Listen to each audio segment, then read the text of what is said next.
Oke, dah on nih.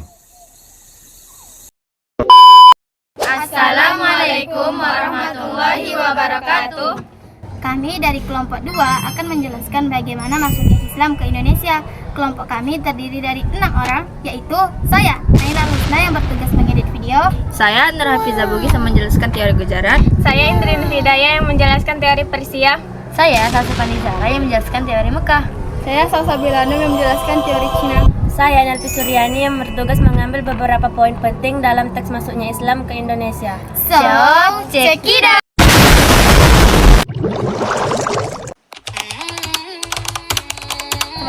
Awal masuknya Islam ke Indonesia dimulai sejak abad ke-7 ketika pedagang Arab datang dan menjalin hubungan dagang undangan masyarakat Nusantara. Saat itu Islam baru sekedar dikenal, penyebaran secara nyata baru terjadi pada abad ke-13, dimulai di Samudra Pasai, Sumatera Utara yang kemudian menjadi kerajaan Islam pertama di Indonesia. Dari inilah Islam mulai berkembang dan menyebar ke berbagai daerah lain di Nusantara. Islam masuk terutama melalui pedagang dari Arab, India, Gujarat, Persia, dan Tiongkok. Selain itu, penyebaran juga dilakukan oleh ulama, para wali, serta melalui perkawinan dengan masyarakat lokal. Tokoh pentingnya antara lain Sultan Malik Al-Saleh di Samudra Pasai, Wali Songo di Jawa, dan Laksmana Cheng Ho dari Tiongkok. Ada 4 teori yang menjelaskan masuknya Islam ke Indonesia, yaitu teori Gujarat, teori Persia, teori Mekah, dan teori Cina. Kami akan menjelaskan beberapa teori tersebut. Check it out!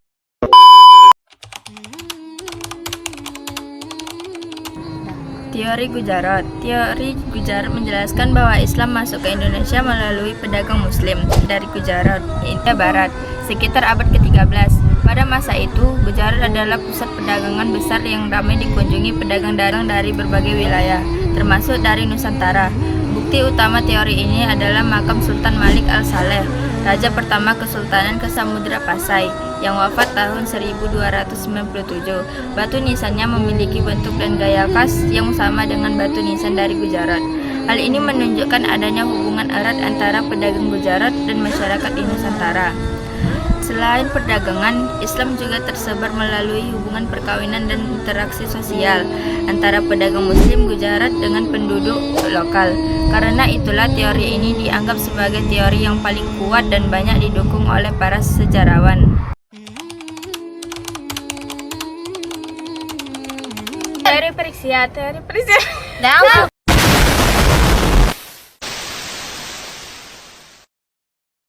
Persia menyebutkan bahwa Islam masuk ke Indonesia melalui perdagangan dan ulama dari Persia. Iran sekarang sekitar abad ke-13, hubungan perdagangan antara Persia dan Nusantara sudah terjalin sejak lama, terutama lewat jalur laut yang menghubungkan Timur Tengah, India hingga Asia Tenggara.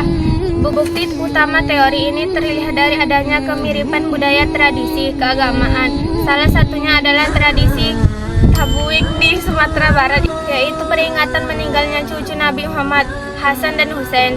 Tradisi ini sangat mirip dengan perayaan Asyura yang dilakukan oleh kaum Syiah di Persia. Selain itu, ada juga kesamaan dalam seni kaligrafi, arsitektur masjid, serta penggunaan istilah keagamaan yang dipengaruhi budaya Persia. Misalnya ajaran tasawuf yang berkembang di Indonesia juga banyak dipengaruhi oleh ulama-ulama Persia. Dengan bukti tersebut, teori Persia menegaskan bahwa selain lewat perdagangan, penyebaran Islam di Nusantara juga terjadi melalui pengaruh budaya dan ajaran keagamaan dan dari Persia.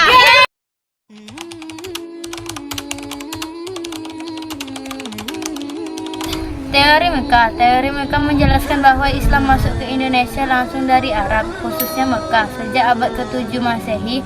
Hal ini dibuktikan dengan catatan sejarah dari dinasti Umayyah yang disebut adanya hubungan dagang antara pedagang Arab dan pelabuhan di Nusantara pada masa itu. Selain itu, ditemukan bukti nisan Muslim di Gresik, Jawa Timur yang berasal dari abad ke-11, semakin memperkuat bahwa pengaruh Islam dari Arab sudah sampai ke Indonesia jauh sebelum abad ke-13.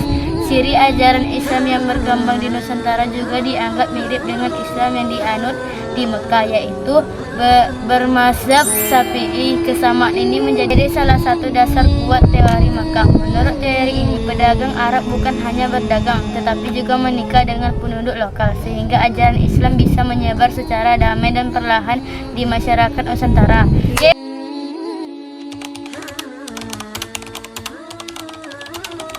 Teori Cina menyebutkan bahwa Islam masuk ke Indonesia melalui pedagang Muslim dari Tiongkok. Hubungan dagang antara Tiongkok dan Nusantara sudah berlangsung sejak lama, bahkan jauh sebelum Islam datang. Bukti utama teori ini adalah adanya komunitas Muslim Tionghoa di beberapa daerah pesisir seperti di Semenanjung, Malaka, dan Jawa. Selain itu, ditemukan pula makam-makam kuno bergaya Tiongkok dengan inskripsi Islam yang menunjukkan adanya percampuran budaya antara Islam dan etnis Tionghoa.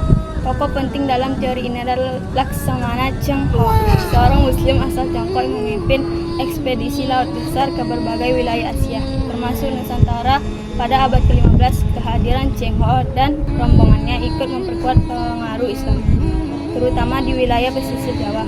Teori Cina menjelaskan bahwa penyebaran Islam di Nusantara tidak hanya lewat perdagangan dari Arab atau India, tetapi juga melalui peran aktif pedagang dan tokoh Muslim Tionghoa yang membawa budaya sekaligus ajaran Islam. Kesimpulannya, Islam masuk ke Indonesia melalui jalur perdagangan ulama dan tokoh penting dari berbagai negara. Prosesnya berlangsung damai dan membentuk budaya Islam yang khas di Nusantara. Sekian video dari kami. Semoga bermanfaat. Assalamualaikum warahmatullahi wabarakatuh. Bibi masak ikan kakap. Cakep kan apa? Oh iya.